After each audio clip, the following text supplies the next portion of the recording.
Deus, ungido, tomado, ó Deus, pelo Espírito do Senhor. Deus, usa o teu filho, ó Deus, e que o Senhor, não apenas aqui, mas continue usando o teu servo, a sua esposa, sua família, ali em Guiné-Bissau, de tal maneira, ó Deus, que ele seja um verdadeiro semeador, como tem sido, ó Deus, da tua palavra, do teu amor, da tua graça, do Cristo que nos salvou, ó Deus, e que aquele país seja realmente, ó Deus, impactado pela mensagem do Evangelho de Jesus Cristo. Pai, fala conosco agora e usa o teu servo. Nós oramos agradecidos em nome de Jesus. Amém. Amém.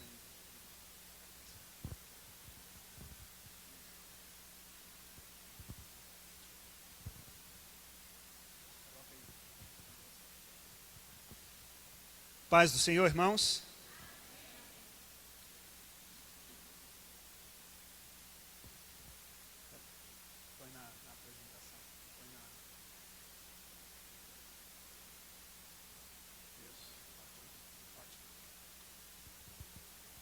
É um privilégio poder compartilhar com vocês nessa manhã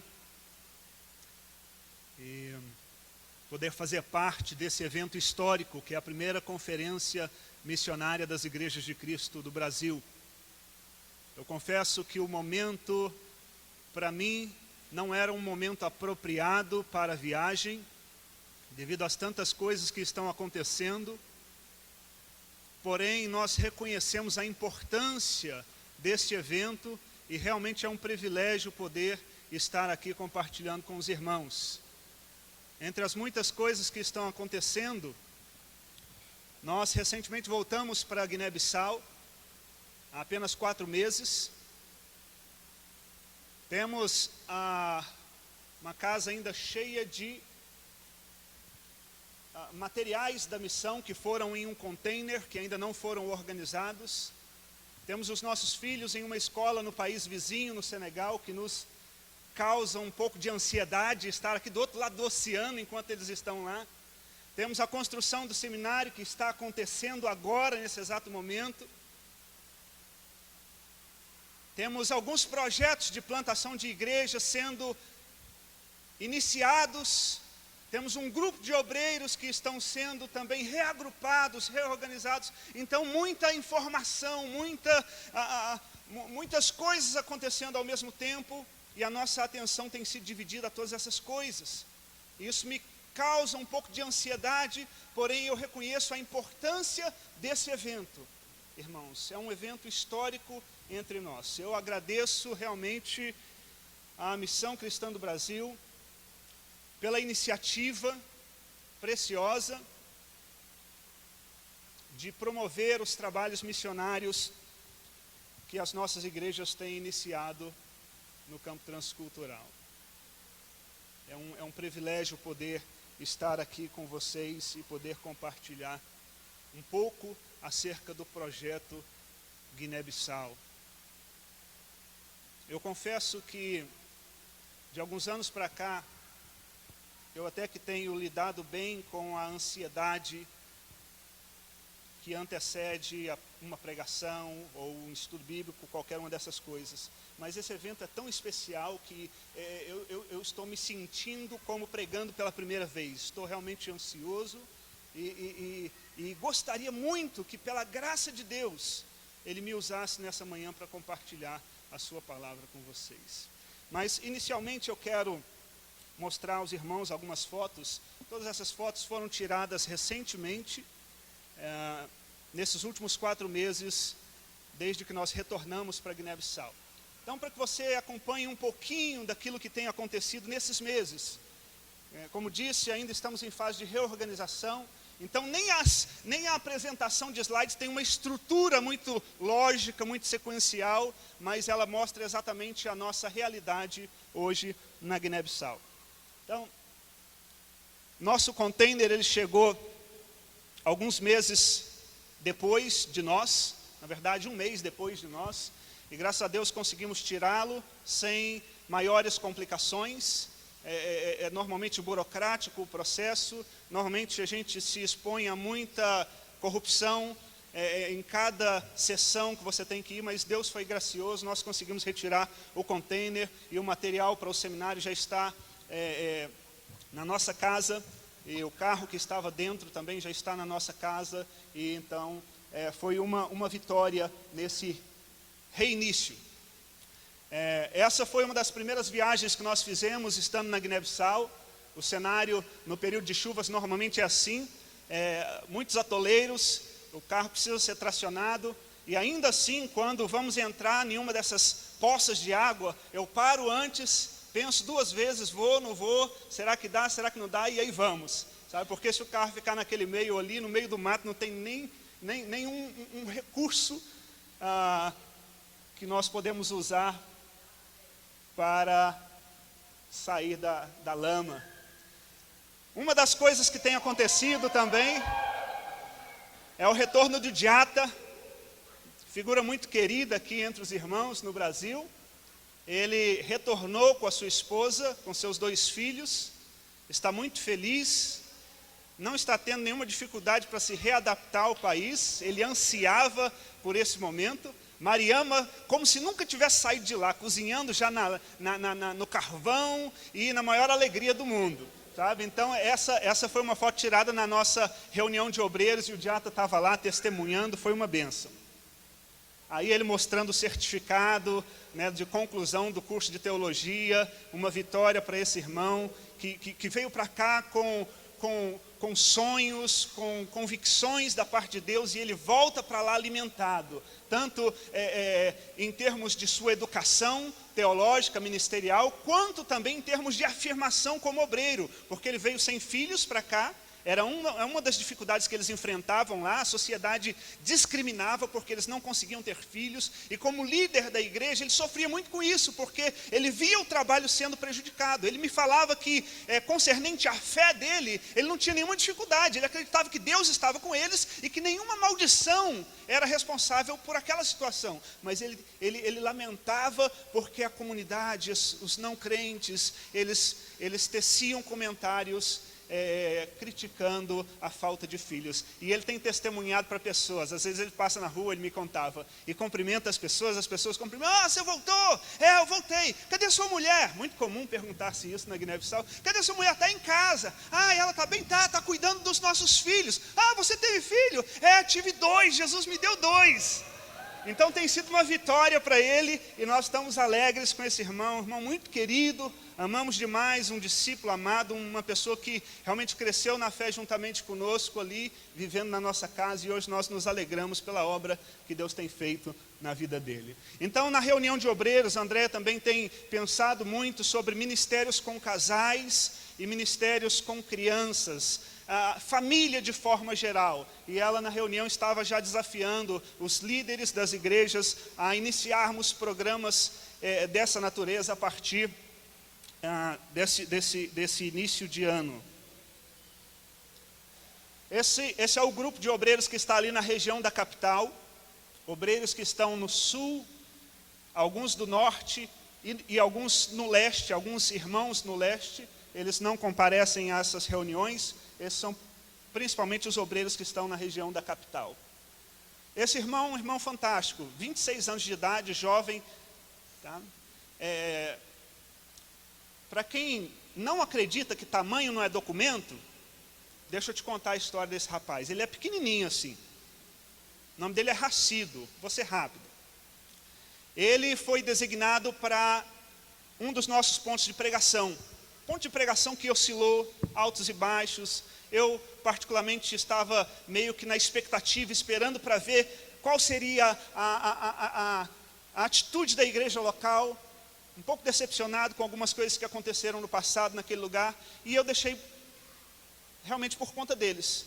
Então, na nossa primeira reunião, eu dei a oportunidade, todos deram um relatório, cada um falando sobre a sua igreja, sobre o seu projeto. E eu esqueci do Racido. E aí eu peguei a palavra, comecei a falar de outras coisas, e ele: pastor, falta Intus. Intus é o lugar onde ele trabalha. Falta Intus. Eu falei: então vem Intus, fala. E ele veio e deu um relatório maravilhoso. Eles estavam no interior, em uma aldeia, sem recursos, sem salário, sem recursos para projeto. Como eu disse, nós estávamos esperando para ver o que acontecia ali. E quando eu pensei que ele iria começar uma sessão de lamúrias, lamentar, né, ó vida, ó céu, ó azar, coisa dessa natureza, não, ele foi por um caminho totalmente diferente. E ele começou a contar as vitórias que Deus havia dado a ele naquele lugar. Tá? Um obreiro recém-saído do seminário, sem recursos, sem oferta, sem sustento. Ele começou a ir para aquela aldeia semanalmente, porque não tinha condições de morar. E eles se encontraram em um momento onde não existia onde reunir, porque eles se reuniam debaixo de pés de caju, de pés de manga. É uma das dificuldades em Guiné-Bissau. A igreja normalmente perambula muito até que encontramos um lugar e podemos ter um ponto fixo onde os irmãos possam congregar. E eles andaram por alguns lugares ali naquela aldeia, até que ele, por iniciativa própria, convocou adolescentes e jovens da igreja da capital e fizeram um multirão com recursos próprios. Eles levantaram uma igrejinha, aqui está a igrejinha, tá? De barro, muito simples, telhas de zinco reaproveitadas, algumas delas enferrujadas, uma parte onde não deu para cobrir com zinco, eles colocaram palha. E dessa forma eles começaram a congregar nesse lugar, e eu me enchi de emoção enquanto esse irmão testemunhava, porque eu vi a iniciativa do obreiro local, tá? De pessoas que estão realmente empenhadas por trabalhar para Jesus na Guiné-Bissau, e que não estão de braços cruzados esperando recursos de fora para que façam ou para que possam fazer alguma coisa. Então o nome desse rapaz é Rashid, ele é pequenininho, tamanho não é documento, tá bom? Um grupo de obreiros que estava na porta da minha casa depois de uma reunião. Esse é o pastor Pedro, alguns de vocês conheceram. O pastor Pedro, ele esteve aqui, e juntamente com o André estão na escola que funciona na cidade de Bissau. A nossa escola funciona ali já há alguns anos, e hoje atendemos 740 crianças que estudam em 3 períodos, né? As salas de aulas não são muitas, então nós temos 3 períodos, né? E o pastor Pedro estava me dizendo que existe uma procura muito grande pela educação oferecida nessa escola hoje. Inclusive pessoas que estão saindo de escolas um pouco distantes e se mudando para a nossa escola. Nós estamos preparando uma estrutura, e aqui eu estou com o pastor Pedro numa parte provisória da escola, porque a escola tem crescido muito. A cada ano nós temos aumentado uma série. Hoje nós atendemos de 1ª a 9ª série, possivelmente no próximo ano passaremos a atender 10ª série também. E nós estamos em uma parte provisória, porque estamos preparando a escola para atender 1.050 alunos a partir do próximo ano letivo. E, queridos irmãos, o mais interessante de tudo isso, iniciativa local. Iniciativa local, eu valorizo isso demais. Recursos locais. Nós, como missão, não temos investido 1 centavo na escola. Queremos ajudar na construção dessa parte, dessa extensão, mas queremos estimular os irmãos para que eles caminhem com as próprias pernas, porque se um dia a missão sai, a coisa não acaba, né? Eles continuam, eles podem continuar, eles têm crescido dessa forma. E uma coisa interessante que aconteceu durante esses 4 meses, existe um missionário coreano que começou um trabalho nessa ilha, fica bem aqui, a 5 horas da cidade de Bissau, né? Pegamos um barco maior, a cidade de Bissau, deixa eu ver, está aqui. Pegamos um barco maior até essa ilha, 4 horas, e depois uma canoa, atravessando de uma ilha para outra, mais 1 hora. Esse irmão, ele construiu uma estrutura com escola, igreja, casa missionária e refeitório para a escola. Por alguma razão ele se decepcionou com o trabalho, e ele estava há algum tempo orando e procurando uma missão para quem ele pudesse entregar esse trabalho.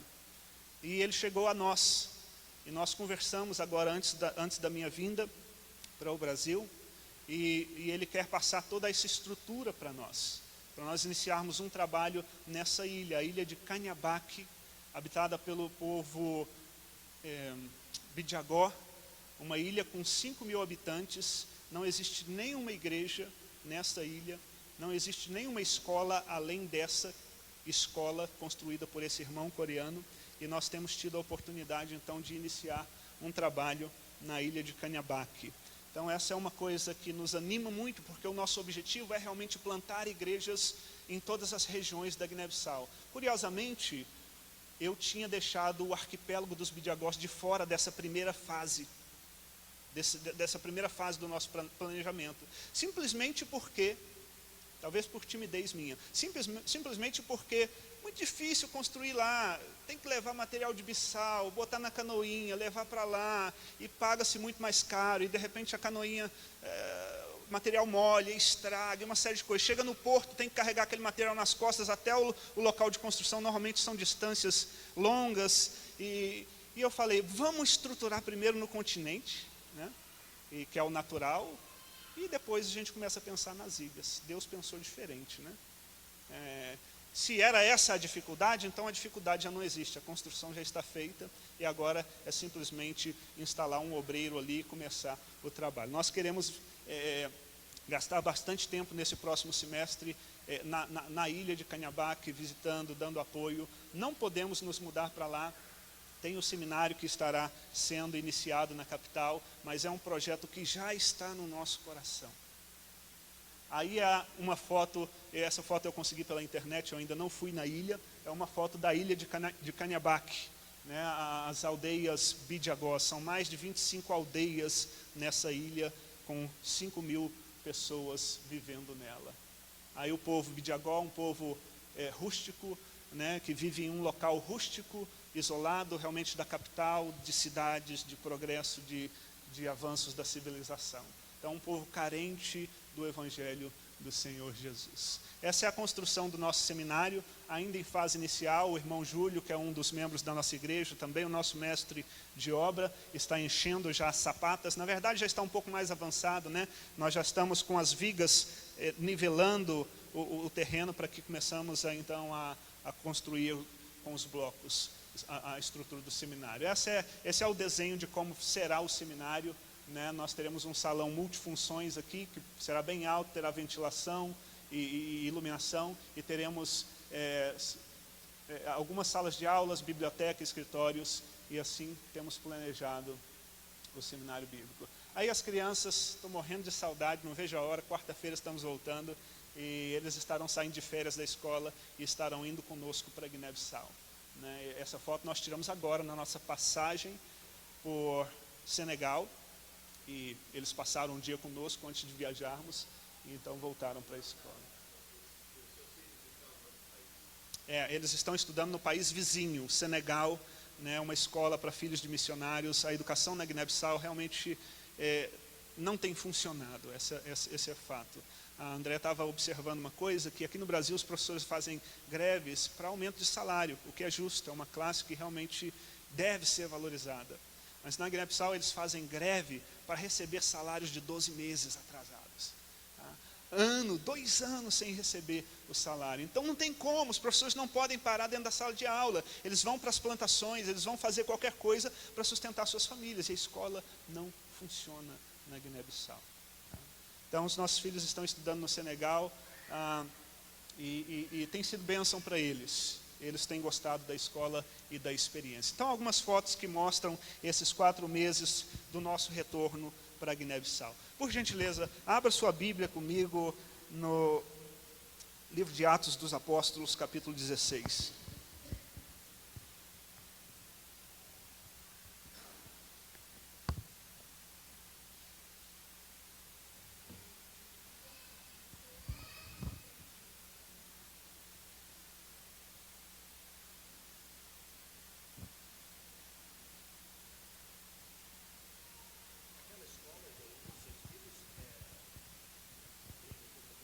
Não, língua inglesa. Exato. Não, missão Amém, missão WEC Internacional. Não, pode deixar aí mesmo, eu passo aqui. Eu só vou acompanhar. Atos capítulo 16.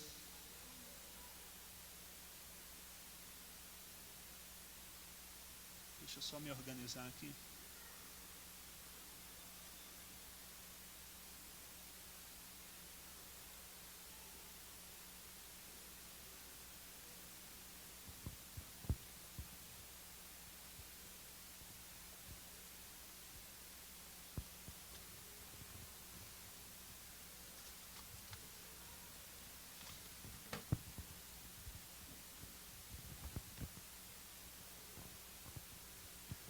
Irmãos, eu tenho pensado um pouco sobre o tema da conferência, o compromisso missionário. Aliás, compromisso missionário, compromisso de quem envia e de quem é enviado.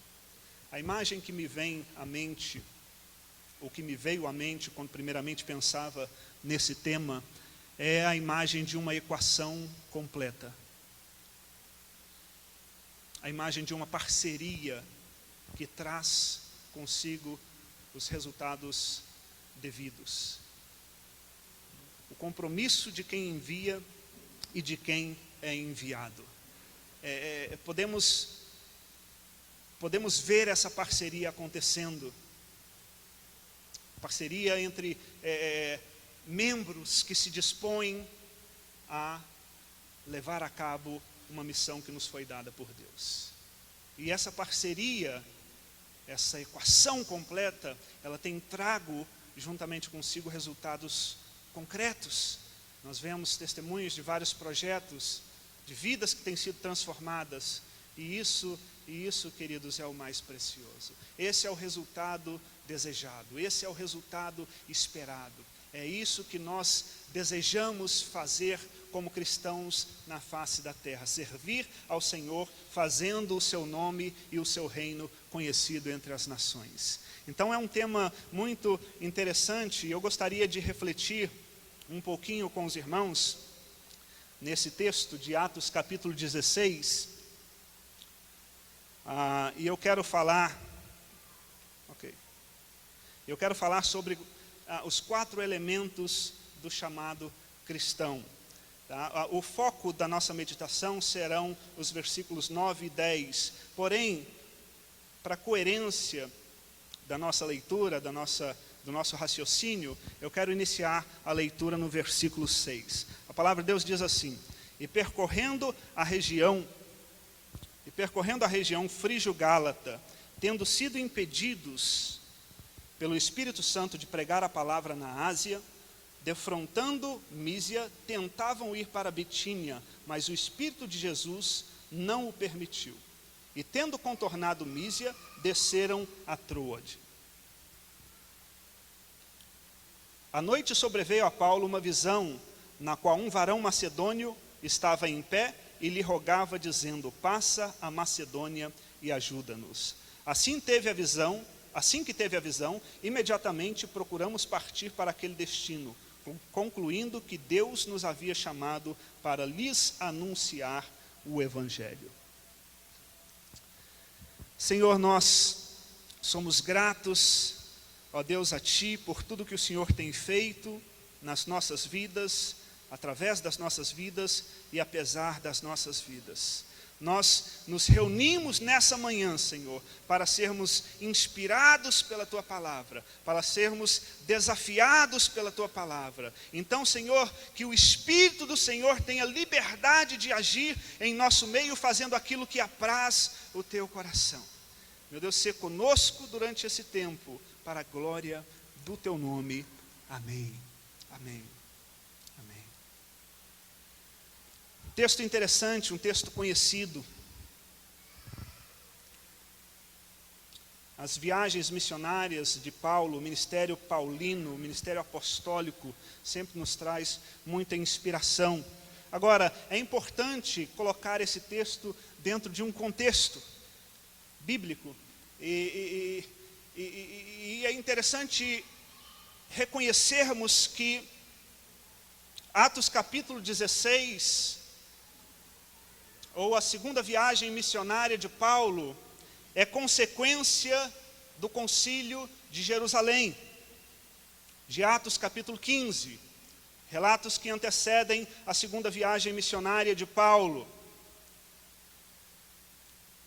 Voltando um pouquinho mais atrás, quando foram enviados pela igreja de Antioquia, eles saíram da cidade onde se encontravam, eles viajaram até a região portuária da Síria, dali eles cruzaram para Chipre, e de Chipre eles atravessaram o mar Mediterrâneo, entrando na Ásia Menor. Foi quando João Marcos abandonou o grupo, e Paulo e Barnabé, eles continuaram com a viagem missionária, que era a primeira viagem missionária, visitando algumas cidades da Ásia Menor, pregando o evangelho naquela região e plantando as primeiras igrejas que saíram ali da região da Palestina. E interessante que quando esses irmãos, eles fazem o caminho de volta e eles chegam em Antioquia para relatar os acontecimentos,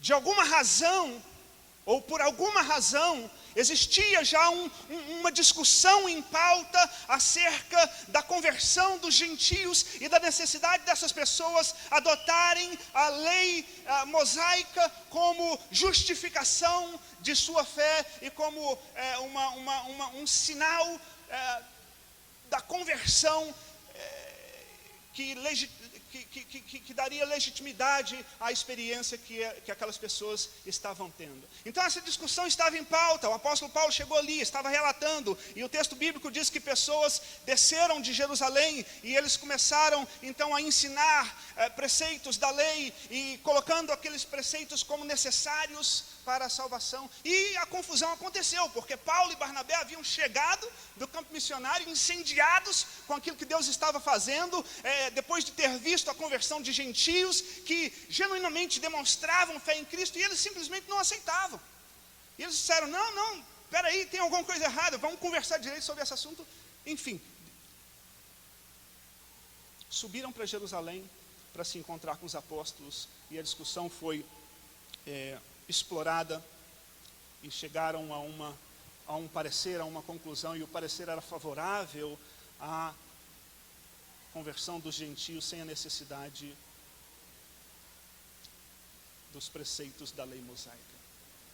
E isso então despertou ou iniciou aquilo que foi a segunda viagem missionária de Paulo, porque agora eles entenderam, bom, isso é uma boa notícia e precisa ser espalhada antes que os irmãos eles se desanimem e percam a fé. Então eles começaram a segunda viagem missionária, e agora Paulo e Silas, eles vão por terra, e eles passam ali pela região de Paulo, de onde ele era originalmente, e eles prosseguem viagem, tentando visitar aquelas igrejas que tinham sido contactadas inicialmente, passam pela região frígio-gálata, como lemos no texto, e aí nós chegamos no ponto da nossa leitura e no ponto da nossa reflexão.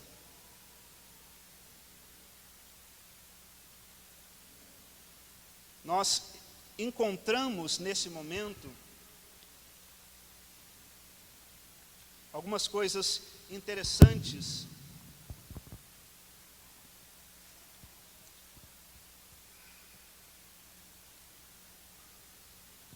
e não necessariamente comuns à nossa experiência cotidiana. Esses irmãos, eles, com a intenção de levar as notícias do Concílio de Jerusalém às igrejas, eles, diz o texto, tentam descer para a região da Ásia e são impedidos pelo Espírito Santo. Chegam em determinado ponto, eles tentam subir para o norte e o Espírito de Jesus não os permite.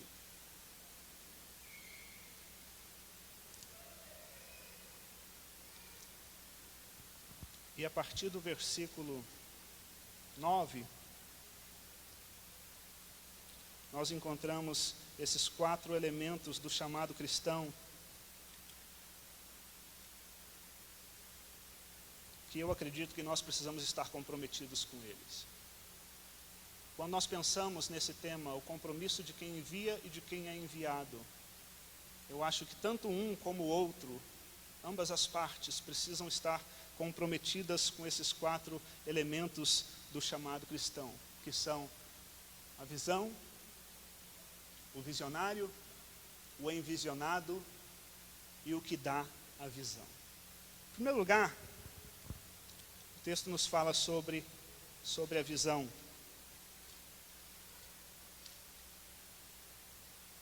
À noite sobreveio a Paulo uma visão na qual um varão macedônio estava em pé e lhe rogava, dizendo: passa a Macedônia e ajuda-nos. Paulo teve uma experiência onde talvez através de sonhos ele viu o tal varão macedônio. E a visão, queridos, da qual eu quero falar, não precisa necessariamente ser uma visão literal. Mas eu quero falar de um senso de direção e propósito que nos dirige em uma vida com Deus. Esse senso de direção, ele é tão vívido, que é como se víssemos realmente um caminho sendo trilhado diante de nós, um caminho sendo proposto diante de nós para que o trilhemos. É um senso de propósito, um senso de direção. Nós não podemos negar que quando Paulo e Silas estavam nessa localidade específica, eles tentaram descer para a região da Ásia, eles tentaram subir para a Bitínia, e eles foram impedidos pelo Espírito Santo. É certo que eles estavam ansiosos por poder fazer a obra de Deus. E queridos, essa visão de fato trouxe um senso de direção e de propósito, porque clareou diante daqueles homens o caminho pelo qual eles deveriam perseguir, eles deveriam prosseguir. Não era a Ásia mais, não era a Bitínia, não era o norte, não era o sul, era a Macedônia.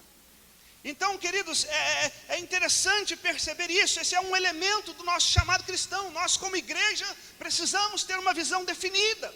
Precisamos entender para onde vamos, quem somos, o que precisamos fazer.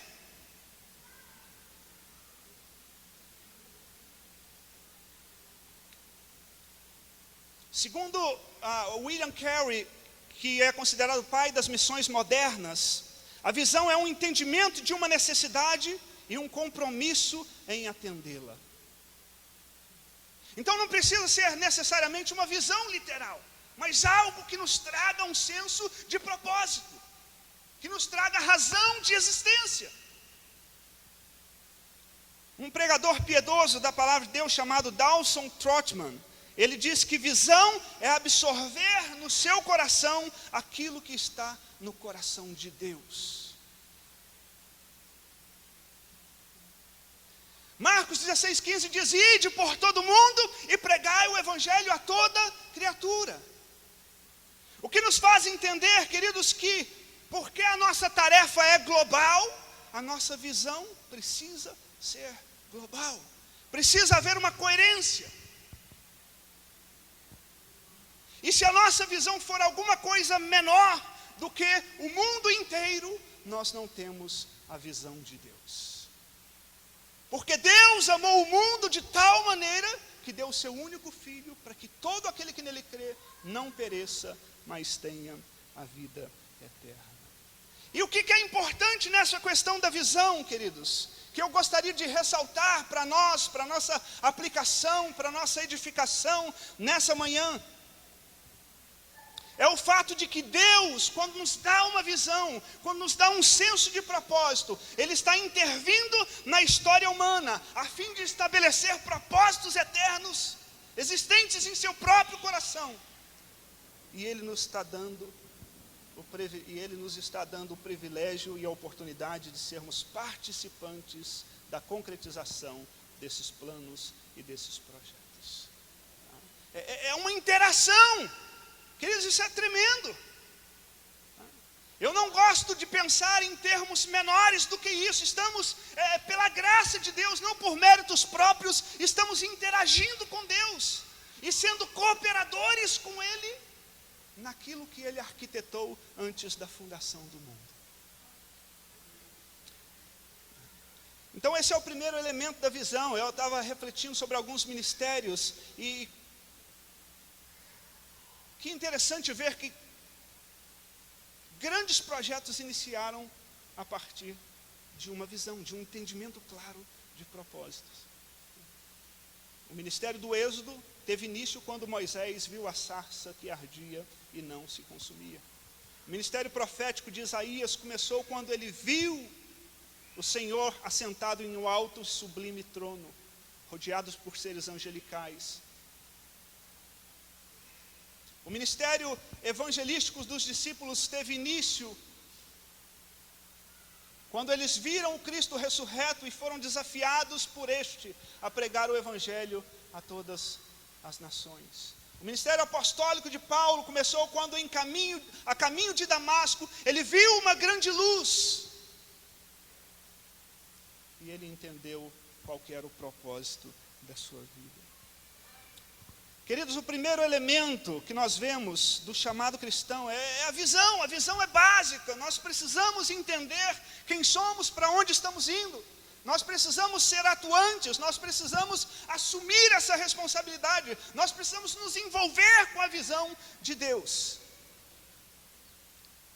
Em segundo lugar, nós precisamos também nos comprometer, não necessariamente com o visionário, porque isso nos exclui da equação. Lembre-se que eu estou pensando em termos de uma equação completa, né, de parcerias.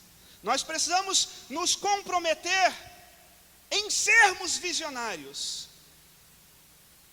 do reino de Deus, em assumirmos essa responsabilidade. Eu estou imaginando o visionário como aquele que assume a responsabilidade de perseguir uma determinada visão.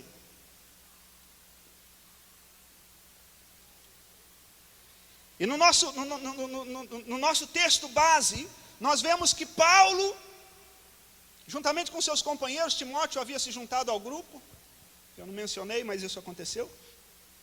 Paulo, juntamente com seus companheiros, eles assumiram a responsabilidade daquela visão que tiveram, que Paulo teve.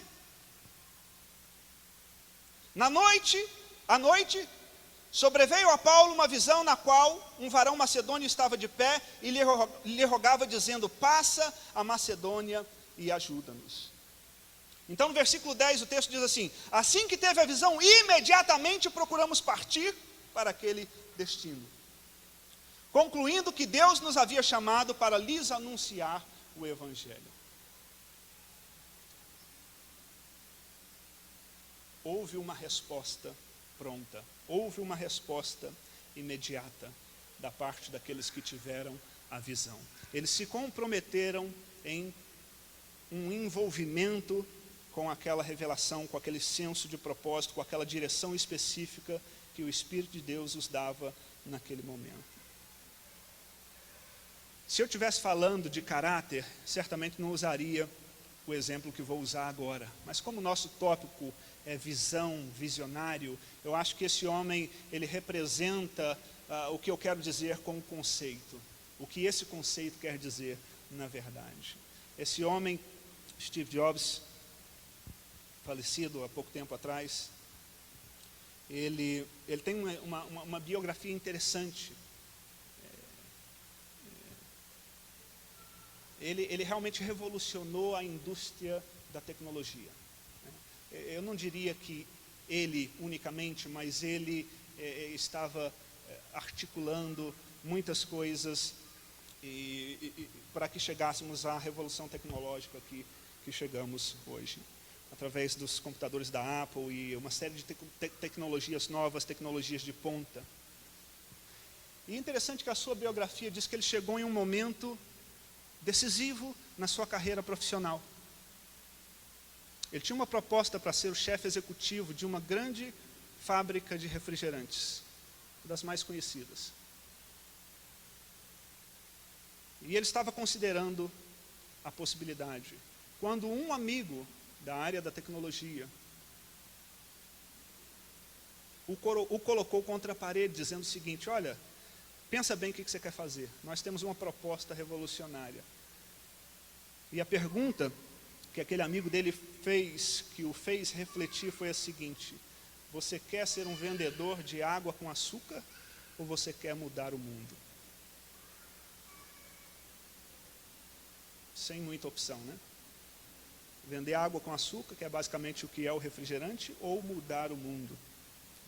E então, esse homem, ele renunciou ao status quo, aquela tendência de se conformar com as coisas como elas são, como elas têm sido, né? Aquele marasmo, aquele comodismo, né, de simplesmente se deixar levar pelo fluxo da vida. Ele renunciou a isso, e ele, por causa disso, ele foi creditado como inovador, simplesmente porque ele viu novas oportunidades, simplesmente porque ele visualizou novas coisas que poderiam ser feitas.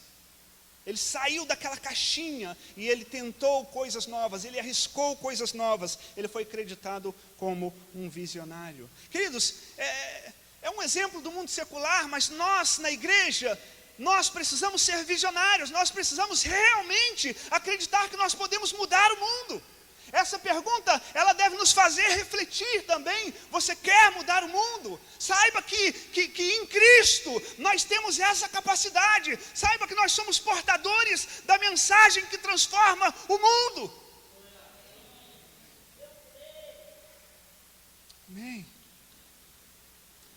E nós temos exemplos no nosso meio, no mundo cristão, que podem ilustrar o conceito de um visionário. Olha, eu passei a foto do irmão Diata ali, agora há pouco. Muitos de vocês conhecem o Diata, sabem do coração daquele homem. Sabe qual é o alvo, o objetivo dele ao retornar a Guiné-Bissau? Iniciar 200 grupos familiares às margens do rio Cachel. Irmãos, pelo amor de Deus, não chega para um homem desse e fala que ele não pode fazer isso, não. Não chega para um homem desse e limita o potencial que ele tem em Cristo, não. Porque ele acredita que ele pode mudar o mundo. E eu acredito nele. Eu acredito naquele que respalda, naquele que nos dá graça, naquele que é poderoso para nos usar, apesar de nós, pastor Geraldo. E a minha função como companheiro do Diata ali é de estimular a fé daquele homem e de ajudá-lo para que ele possa alcançar os seus objetivos. Pastor Pedro, eu falava com ele algum tempo atrás, e assuntos diversos, logística e etc. Em um determinado ponto da conversa, estávamos prontos para desligar o telefone. E ele falou: pastor, espera que tem mais uma coisa que eu já ia esquecendo, preciso te falar. Olha, nós estávamos orando sobre o mapa da Guiné-Bissau e percebemos que não temos nada na região leste do país. E decidimos ir com um grupo e passar 3 dias, fizemos a viagem, evangelizamos, deixamos cerca de 50 e tantas pessoas interessadas pelo evangelho, conseguimos um terreno e queremos plantar uma igreja nesse lugar.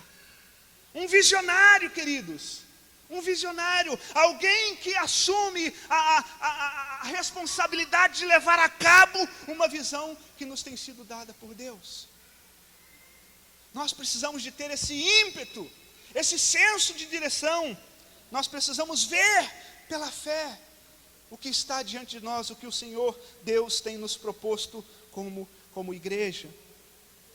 Então esse é o segundo elemento do chamado cristão. Deixa eu acelerar um pouco. O terceiro elemento do chamado cristão, eu nomeei de o envisionado.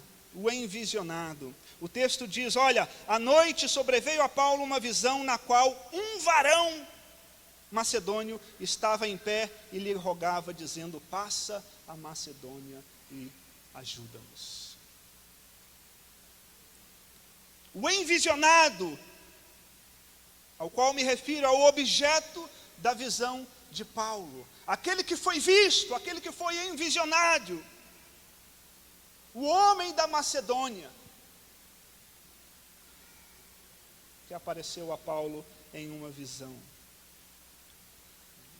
Interessante que esse personagem, alguns acreditam ser Lucas, pura especulação, não sabemos, não temos base. Mas esse personagem, ele faz parte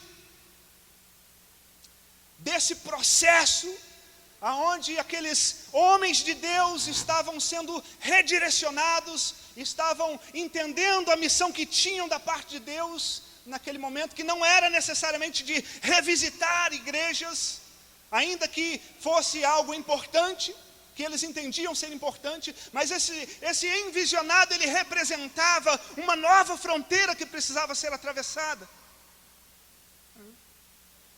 É como se Deus estivesse dizendo: Paulo, olha, essa gente aí está segura, eles tiveram acesso, vai um pouco mais adiante, porque existem pessoas necessitadas que ainda não ouviram a mensagem. O homem da Macedônia, queridos, representa um novo desafio, uma nova fronteira a ser transposta.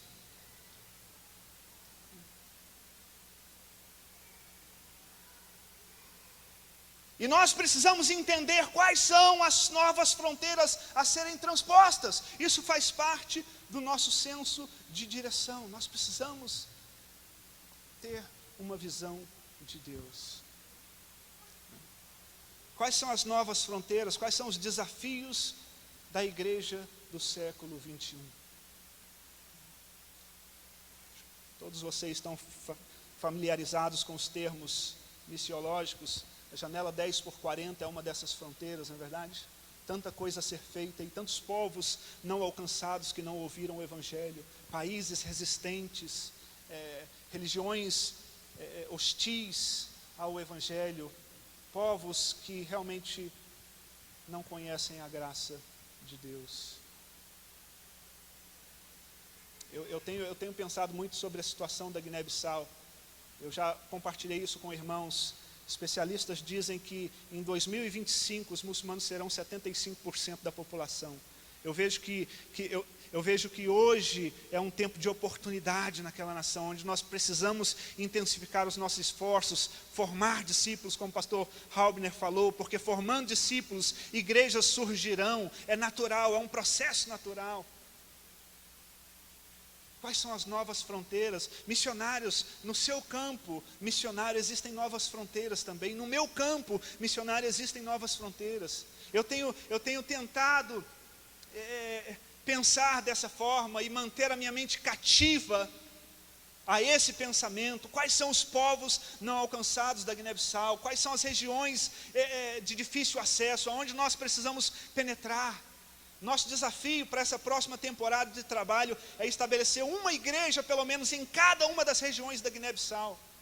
E existem regiões que são realmente hostis, adversas, remotas, isoladas, mas o Evangelho precisa chegar a esses lugares. Nós precisamos envisionar, nós precisamos ter um senso de prioridade. Queridos, talvez a pergunta que se precisa fazer seja essa: existem necessidades? Sim, mas o que é prioridade? O que é prioridade para nós? O que é prioridade para nós? Eu fiquei muito alegre ao encontrar o irmão Infâmara, que foi o primeiro cobiano a se converter na Guiné-Bissau, uma tribo realmente fechada para o Evangelho, hostis, famosos pela feitiçaria, ostentam esse status e essa posição e fazem de tudo para manter. Então, quando o irmão Infâmara se converteu, ele foi agredido fisicamente, bateram muito nele para fazê-lo retroceder, porque eles não querem perder essa fama. Mas o Infâmara perseverou, é um servo de Deus, um evangelista entre o seu próprio povo. E vários outros cobianos, quando eu digo vários, leve em consideração o contexto, talvez uns 8, 9, 10, 12, tá? Contando com crianças, talvez uns 20, eles têm se achegado a Cristo pelo testemunho desse irmão. Eu fiquei muito contente quando o encontrei recentemente, e ele se mudou, ele morava do lado da nossa igreja, ele era o mantenedor, o zelador ali, e ele se mudou para a região cobiana.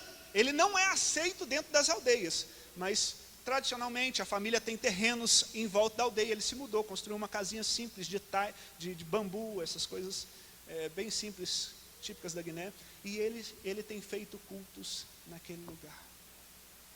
E eu falei: Infâmara, eu vou te visitar, meu irmão, e eu estou contigo. Nós queremos ver uma igreja cobiana na Guiné-Bissau.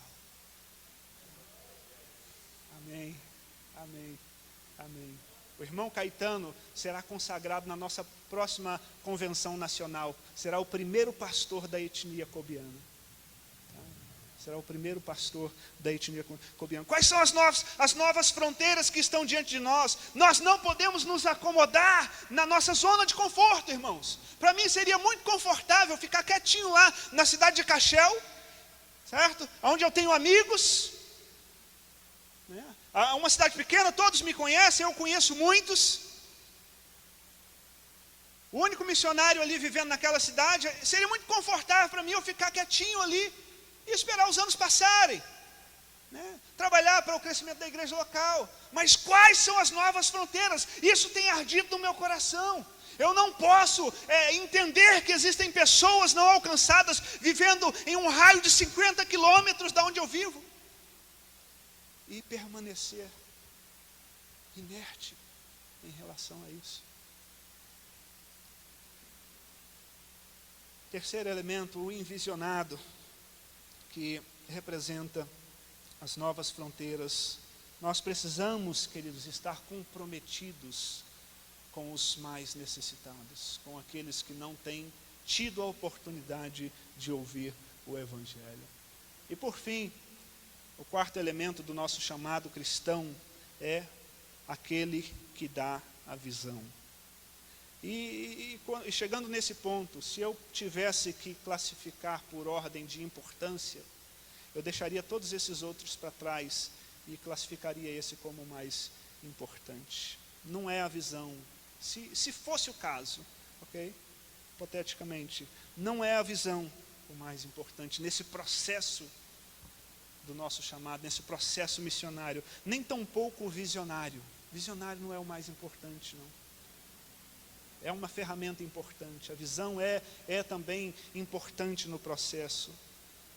Olha, o envisionado é muito importante, tem um lugar de prioridade no coração do próprio Deus, que deseja que todos sejam salvos e cheguem ao pleno conhecimento da verdade, mas ele não seria o mais importante nesse processo. O mais importante, queridos, é aquele que dá a visão. Tá? É a glória de Deus, é a dignidade de Deus. Nós fazemos o que fazemos não simplesmente por uma vocação ou por uma profissão, nós fazemos o que fazemos para a glória de Deus, porque Ele é digno. Tá? O vidente, ele diz no livro de Apocalipse que enquanto existia uma aflição, porque não se encontrava alguém que pudesse abrir os selos, então ele viu aquele que com seu sangue comprou para si povos de todas as raças, tribos, língua e nação, e ele era o Cordeiro de Deus, o digno de glória e o digno de ser exaltado. Queridos, é para ele, a dignidade de Deus está em primeiro lugar na nossa vida, no nosso processo de envolvimento com missões. Nós precisamos estar comprometidos com isso. Nós precisamos estar comprometidos com isso. Eu fico encantado sempre que vejo essa foto, muito inspirativa, comunica muitas coisas comigo. E eu lembro que uma das perguntas que eu me fazia, você deve conhecer a foto, uma arena, não está funcionando, uma arena de espetáculo e cristãos sendo exibidos como espetáculo para o público, e leões saindo da jaula ou de onde estavam, leões famintos, e esses cristãos estão fazendo a última oração. O nome desse quadro, pelo menos traduzindo da versão que eu conheço, é a última oração, e esses irmãos fazendo a última oração antes de serem devorados por leões, em meio a uma perseguição ferrenha nos primeiros séculos da igreja cristã. Esse quadro me intrigou muito, por muito tempo. E uma coisa que eu me perguntava era: o que levou pessoas comuns, cristãos, como eu e você, a levarem a sua fé às últimas consequências, ao ponto de verem a morte se aproximar e ainda assim perseverarem na fé, honrando a Cristo?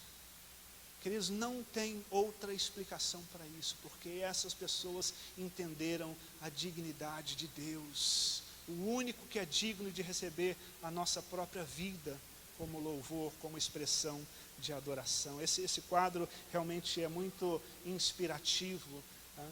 Algum tempo atrás, o pastor Ari Oswaldo Ramos pregava em uma das nossas conferências de líderes aqui, e ele fez uma pergunta que também me fez pensar sobre o assunto, e ele perguntou o seguinte, considerando Filipenses capítulo 2, a encarnação de Cristo, ele perguntou o seguinte: o que de tão grave aconteceu para que fosse necessário que Deus se tornasse carne e habitasse entre nós?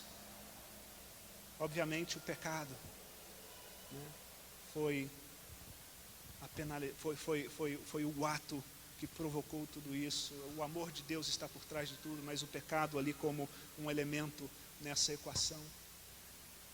E refletindo sobre a encarnação de Cristo, o Deus que se fez homem e que viveu entre nós e que morreu na cruz da forma mais cruel daquele mundo antigo. Queridos, isso tem que nos levar a entender a dignidade de Cristo, a dignidade de Deus. Ele é digno de receber glória e honra pelos séculos dos séculos. Nós fazemos o que fazemos não é porque a gente acha legal, não. A igreja investe recursos no campo missionário, onde ela não vê resultados palpáveis para o seu projeto local, para o seu ministério. Não é porque isso é legal, não. É porque Ele é digno. É porque Ele é digno da adoração das nações. Ele é digno de que todo joelho se dobre, de que toda língua confesse. A dignidade de Deus é algo muito importante nisso, irmãos, e nós precisamos ser persuadidos por isso. Isso deve ser a nossa motivação. Isso deve ser a nossa motivação.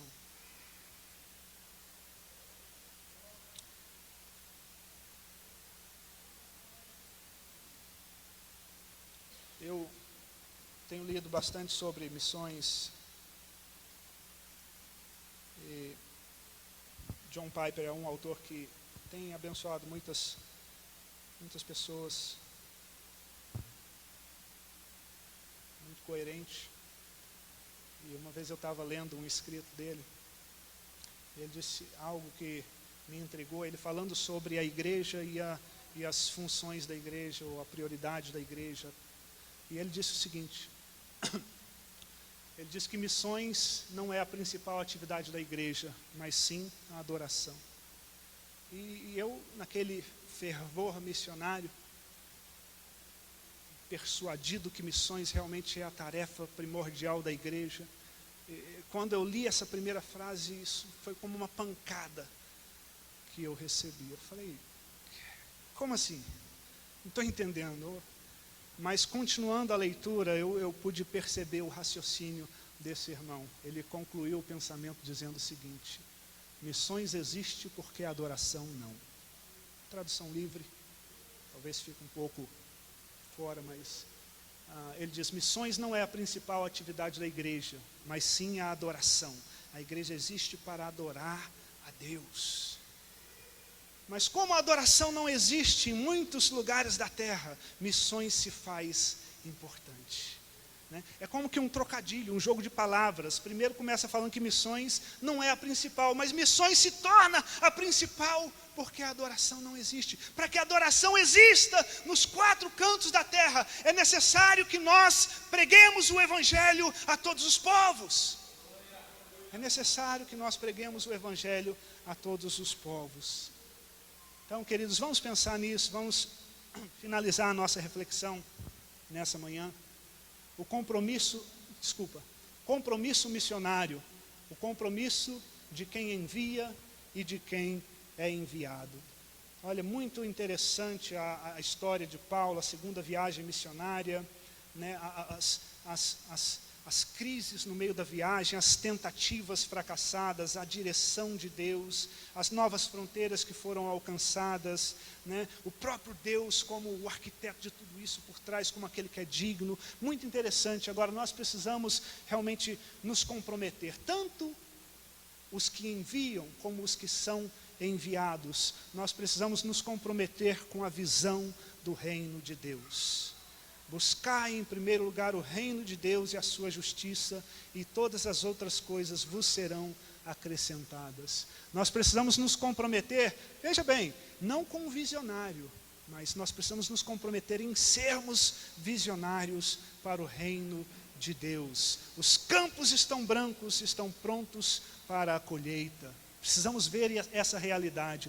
Nós precisamos nos comprometer com os envisionados, com aqueles que estão esperando pela presença da igreja, pelo testemunho de Cristo entre eles. Nós precisamos nos comprometer com essa gente, fazer dos não alcançados ou dos menos evangelizados a nossa prioridade. E nós precisamos nos comprometer, principalmente, acima de todas as coisas, com aquele que nos dá a visão, porque Ele é digno de receber glória pelos séculos dos séculos. Feche seus olhos, vamos orar.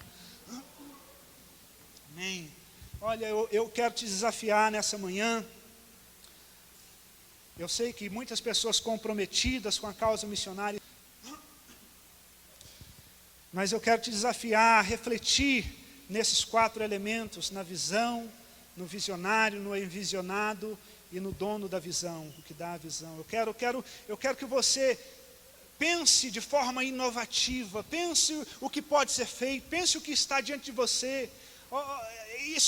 Essa conferência precisa trazer um renovo na nossa visão, precisa nos levar a um desejo de sermos mais efetivos na seara. Nós precisamos realmente imaginar que nós podemos mudar o mundo. Queridos, isso não é retórica de pregador, isso é uma realidade daqueles que vivem em Cristo. Eu queria que você refletisse nessa manhã e fizesse essa oração.